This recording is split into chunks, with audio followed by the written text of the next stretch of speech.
সাথী পরিবার পুড়ে একেবারে ছাই হয়েছে, খুব যাই হোক, এটা তো খুব মর্মান্তিক ঘটনা। হঠাৎ করে আমাদের মনে হয় যে ইলেকট্রিক শর্ট সার্কিটে আগুনটা ধরেছে। 6টা পরিবার একবারে নির্মূল হয়ে গেছে, গরু ছাগল সব জ্বলে, মুরগি ছাগল সব জ্বলে পড়ে ছাই হয়ে গেছে, পরিবারগুলো অসহায় হয়েছে। এখন এখানকার পঞ্চায়েত প্রধান থেকে, পঞ্চায়েতের তরফ থেকে ওনারা কিছু চাল দান নিয়ে সব কাপড় চোপড় নিয়ে হেল্প করেছে। আমাদের পঞ্চায়েত সমিতি সভাপতি সাহেব এসেছিল, ওনাদেরও কিছু কম্বল টম্বল, পলিথিন, তিরপাল, কাপড় চোপড় এগুলো দিয়েছে।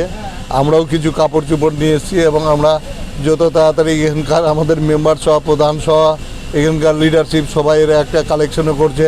হয়তো আজকালকের মধ্যে বাড়ির টিন ফিন চড়াই দিবে এনারা। সবাই একযোগে সহযোগিতাটা করছি যা থেকে লোকগুলো উপকৃত হয়, লোকগুলো যা থেকে অসহায় না পড়ে।